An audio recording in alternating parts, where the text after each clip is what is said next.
Hello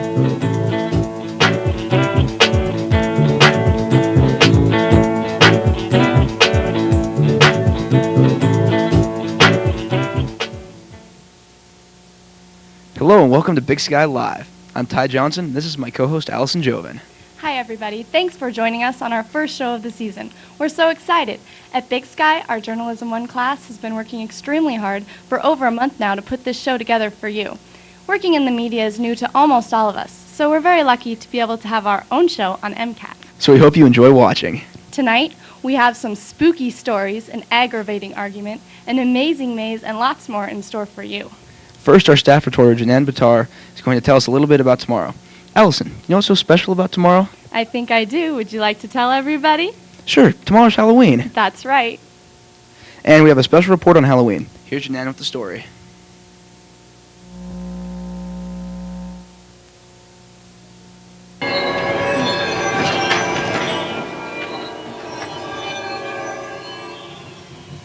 Well, hello there, trick-or-treaters.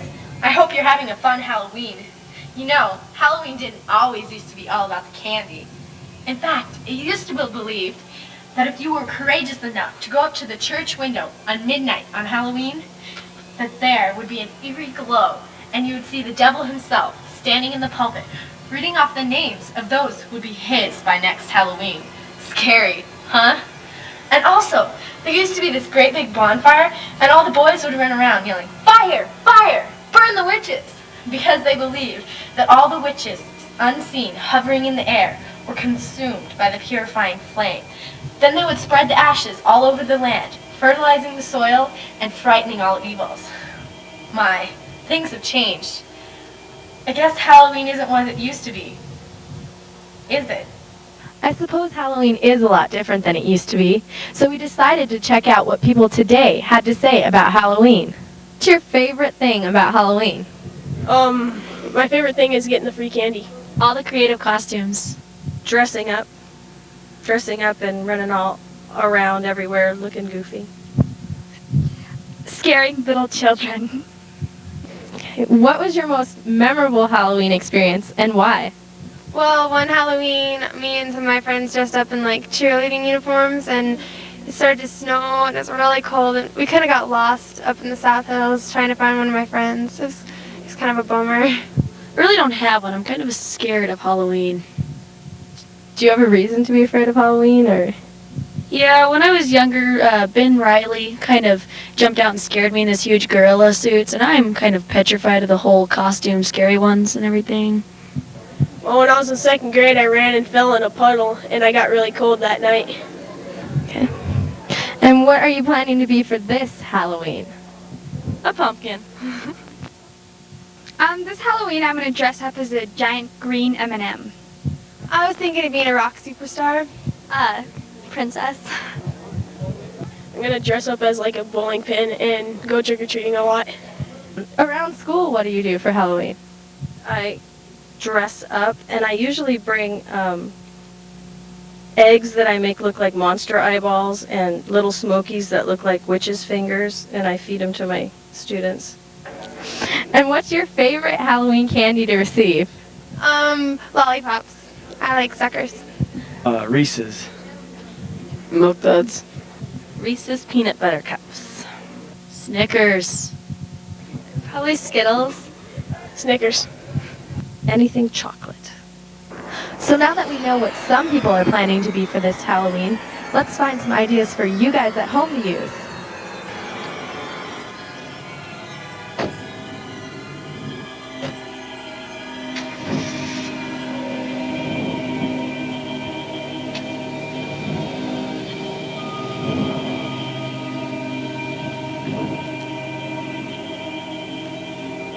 Here we are at Party Universe.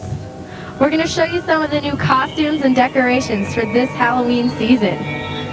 Let's go in and check it out.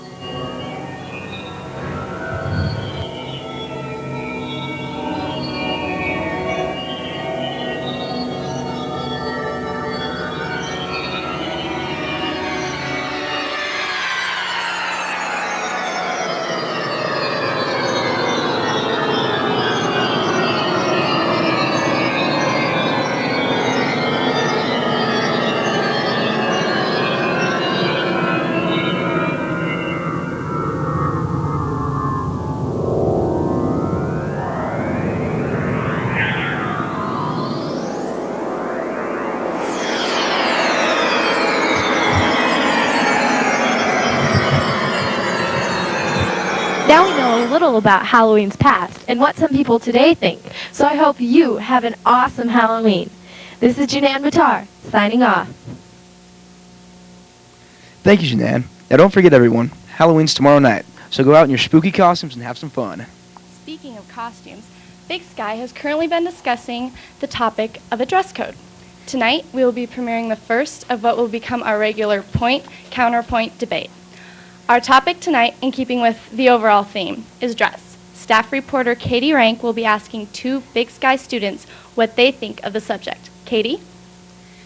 This year in early January, bills were proposed to our state legislature questioning whether or not it was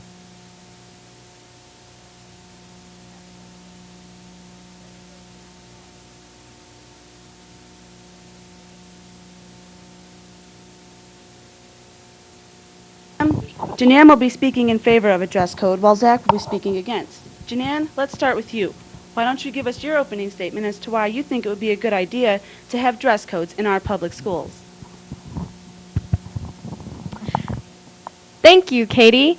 I believe a dress code for school is great because we're in school to prepare ourselves academically and socially for our future. Academically, taxpayers are providing us with a free education. We should be able to learn our 3 R's, reading, writing, and arithmetic, in an educational setting without distractions that include bare midriffs, short shorts, low-cut shirts, and offensive messages on clothing. By having a dress code, students can pay less attention to some shocking outfit a student is wearing and more attention to what they are supposed to be learning in the classroom. Socially, we learn what is appropriate for diverse situations. We pay careful attention to the words we use depending on the circumstances. In the halls, talking to our friends, we may use less formal and more spirited language. With the principal, we may speak more formally and politely. We even take this into consideration when we dress. We dress differently when we attend a dance, are at home, or on the job. As high school students, school is our job. We should be dressing properly for the situation. Many jobs require dress codes, and by having one, it can only benefit. By treating school as our job and dressing accordingly, we prepare ourselves for the future. Thank you, Janan, for your opening statement. Now let's hear from Zach. Zach, please give us your opening statements. Thank you, Katie. I am against dress codes for 2 reasons. Number 1, people like to express themselves through what they wear. Students are not going to take kindly to a dress code that strips away who they are and in some ways what they stand for. All people are different and unique in their own way. Some show their uniqueness through the way they write, some show it in the way they talk or act, and some choose to show it in what they wear. No school or government body should be able to take away a person's own uniqueness. The second reason I am against dress codes and why people like me are against dress codes is that not a lot of students can afford 2 sets of wardrobes. Students that have to adhere to dress codes can buy clothes to meet the standards of the dress code and also have to buy the clothes that they would wear normally. Some students might be able to afford both sets of wardrobes, but for the most part, a lot of students will be carrying around an empty wallet and their brand new Dockers. Thank you, Zach. Now, Janan, if you were to be the author of a dress code, of what would it consist, and what would be your justification? Well, if I were the author of a dress code, it would consist of several things. 1, no low-cut shirts. 2, shorts and skirts must be below hands when at sides. 3, undergarments are not visible. 4, no bare midriffs. 5, no messages that endorse products or illegals that are legal for minors or refer to obscene material. My justification for these is simple. In most workplaces, these types of clothing are not acceptable. Additionally, it also helps prevent students from being distracted at school.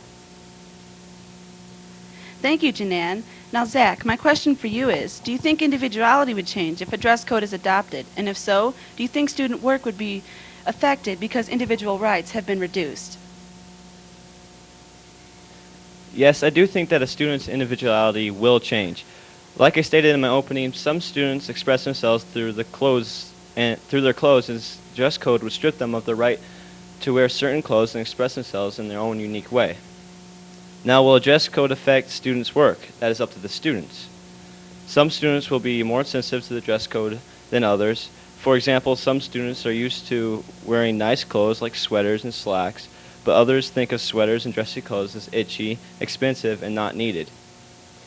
Students might already be uncomfortable in their environment at school, much less the clothes they're in while they're there.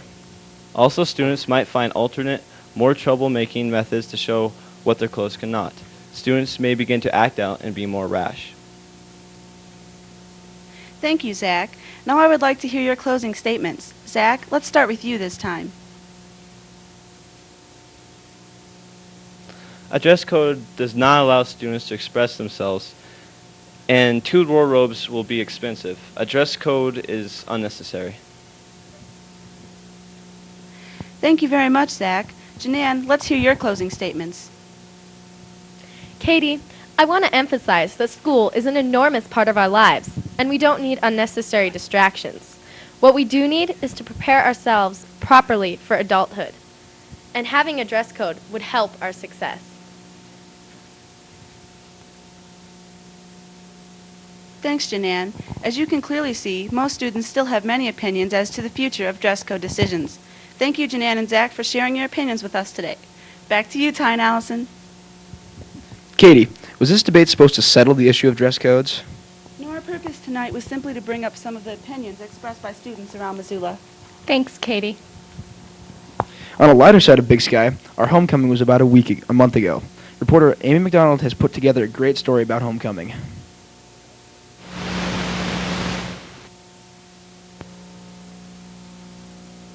Homecoming week is one of the highlights of the year. It is a long-lasting tradition filled with games, dress-up days, and amazing events. Whatever the occasion, there's always an emphasis on wacky. Big Sky Student Body President Nick Karras opened the homecoming assembly riding in on his tricycle. The days leading up to the final Friday were filled with activities including powder puff and varsity football games, a basketball game, royalty, and the big dance. Organized by Student Government, Key Club, and the cheerleaders, homecoming is a celebration of students, staff, alumni, and fans. Senior Andrew Woodall says it is a celebration that brings the Big Sky community together.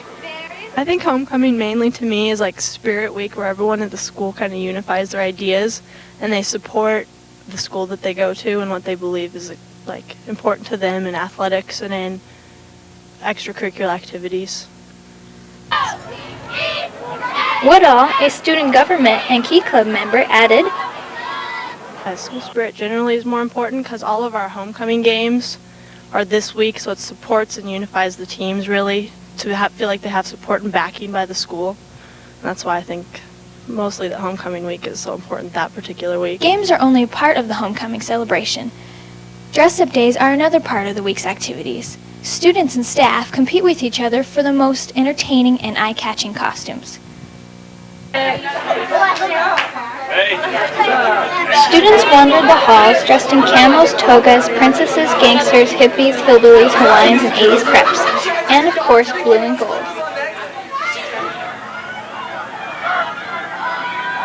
All of these activities lead up to the football game Friday night. Although we lost the football game to the number 2 ranked Flathead Braves, it was hard fought. At the basketball game, the girls struggled to hang on to the lead against the Helena Capital Bruins. That night, the basket was not on their side. In addition to the traditional activities, homecoming is about turning tradition on its head. Every year, Key Club sponsors a tough game of powder puff football, complete with male cheerleaders. Harry Woodall attended the powder puff football game.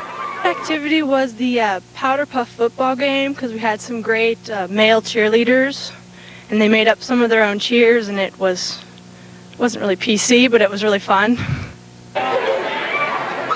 The guys decided to show off some of their spirit. Homecoming isn't complete without cheerleaders, and no matter how the games go, they always leave us cheering.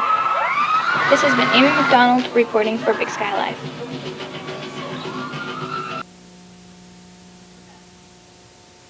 Thank you, Amy. Last year when Big Sky Live started, they had a tradition of having a poem each time. We decided to keep with that tradition. Tonight, we have a great poem called The Piano Lesson, written and read by James Labor.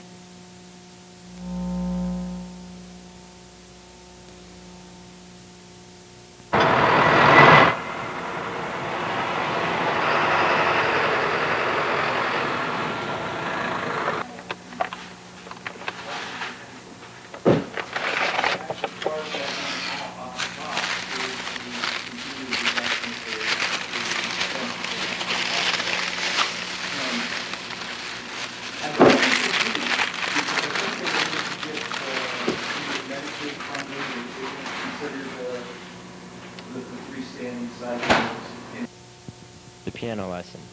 The keys glimmer, a gleaming marble floor. My piano is about to swallow me, Transformer shirt, shorts, and all. Outside, robins chatter about flying, their crimson chests heaving. Aromas of pie from the oven swirl beneath my nose, but I still taste grilled cheese and bacon. I feel the Nintendo singing its siren song, calling me downstairs. Mike and I used to play at the arcade in downtown Colstrip all the time. We didn't play all the time, but we did most of the time. You see, Colstrip is not an exciting town. As I plod down the stairs, Mom catches my arm. Run down to the store and grab some milk. I hop on my big wheel and head off for the Circle K. I don't buy milk, though. I see fireworks. The man in the stand yells, "Hey kid, want to buy some fireworks?" The putrid stench of this man almost drives me off, but I can't resist the opportunity to obtain explosives. After making my purchase, I quickly unwrap the bottle rockets, looking for something to shoot. As a policeman drives slowly by, the bottle rocket says to me, "Shoot me, please, now." I load up, aim, and fire. I know now I am in trouble. A black crater slowly releases smoke from the side of the car as the black and white blur comes to a screeching stop. My stumpy 6-year-old legs run as fast as they can, but it is of no use because he has already grabbed me. The policeman returns me to my house. All the windows laugh at me, knowing I will be cleaning them for an eternity. The creamy white keys of the piano sound so good now, I should never have quit practicing. Ty, has a bottle rocket ever said to you, "Shoot me, please," as a policeman drove by? Honestly? Of course not. Me either. But I have to admit that the windows in my house are squeaky clean after the 4th of July. But back on the subject of this fall season, did you know that we are only 45 minutes away from a life-size maze? Katie Rank is going to tell us all about it.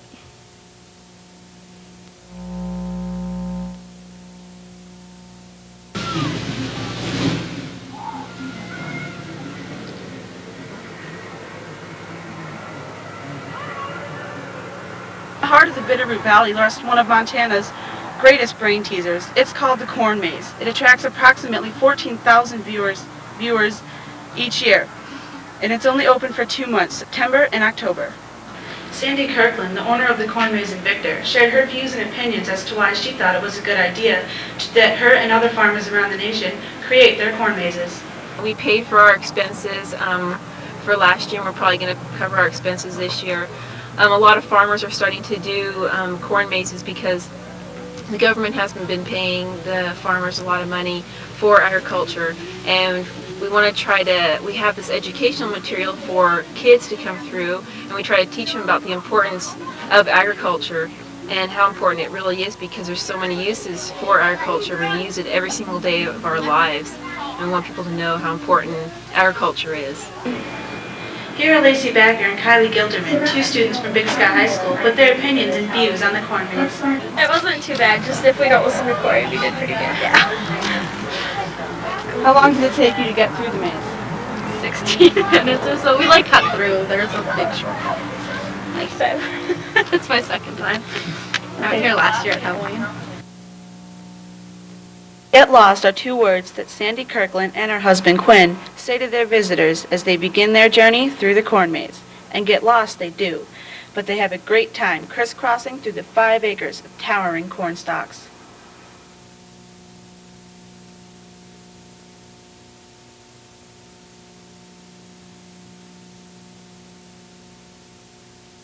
It's only open for 2 months, September and October. So if you don't get there by the end of October this year, make sure to put it on your calendar for next year. Thank you for joining us for the Victor Corn Maze. Back to you. Thanks, Katie. The corn maze sounds like a lot of fun. Yeah, it does. I'll have to go next year. Me too. Ty, have you ever wondered where teachers go on those 2 days off that we always have in October? I've heard they had meetings somewhere. That's true. Lots of teachers went to the MEA conference that was in Belgrade this year. But what about the teachers that didn't go to Belgrade? They went to a meeting here in Missoula. In fact, some of the teachers that we know and love learned how to work the editing machine that we use for this show. Would you like a peek at their twisted humor? Sure. Sounds like fun.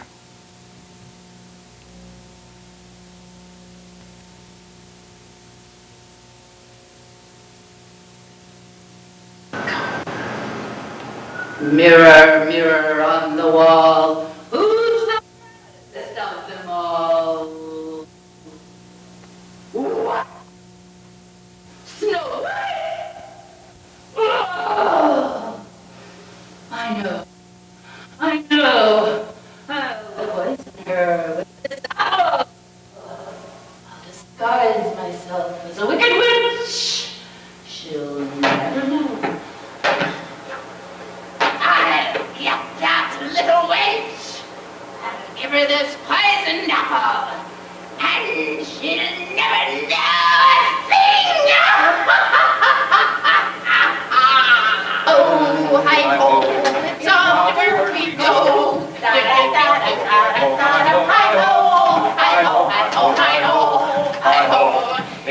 off to work we go. And da-na-na-na-na-na-na, hi-ho, hi-ho. Whistle while you work. Whistle while you whistle while you whistle while you work. And as you do your work. Are you okay? Oh, my dear, please help me up. Oh, I walked so long and I'm so tired. Oh, thank you, my dear. Will you please accept a gift of this apple? Oh, such a sweet girl. Ah. Someday my prince will come. Someday he'll come for me.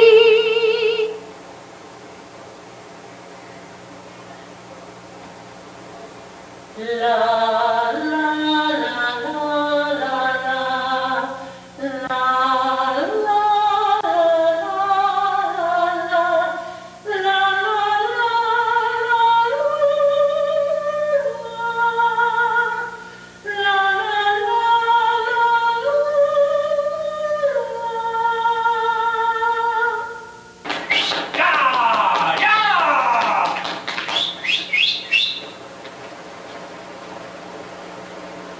An adventure! What? I spy a damsel in distress! Ah!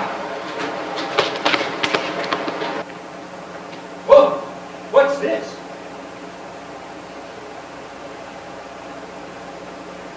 Wake up! Wake up! La la la la la la la la.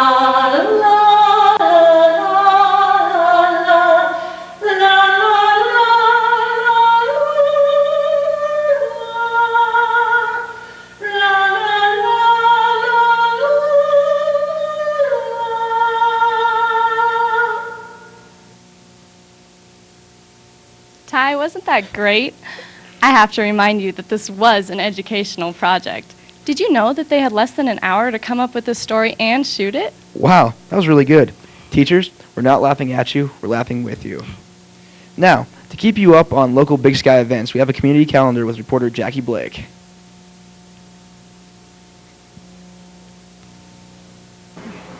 Looking at our community calendar, November is a month where the fall sports wind down and other events take center stage. Speaking of center stage, the Way Off Broadway Company, aka the Big Sky Drama Department, will be holding a dance concert called Gonna Dance Now, November 6th, 7th, and 8th. Shows start at 7:30 and tickets are $3 at the door. November 16th, Big Sky Key Club will be holding the Sadie Hawkins Dance. Tickets are $10 a couple, $6 for singles, and can be purchased in the main hall at lunch. So girls, get out there and round up that man. Fall sports will be ending this month with girls basketball and will include Friday, November 2nd in Helena. Thursday, November 8th, Big Sky goes across town to face city rival Hellgate. Thursday, November 15th, Sentinel, another school rival, comes to Big Sky for a game, and the last game of the regular season is Saturday, November 17th in Helena. The playoff games for you parents and fans begin Tuesday, November 20th, and end Saturday, November 24th. Go get 'em, girls! Don't forget Day of the Dead, Spanish students. You might just get a wild party. And on a happier note, don't forget to get that turkey for Thanksgiving on the 22nd. Well, have a great month. This is Jackie Blake signing off. Back to you, Allison and Tyler. Now you know all the upcoming local events. Also, please start watching for our next show, which should be at the first week of December. Well, that wraps up our show. We had a lot of fun. We hope you did too. Thanks for watching.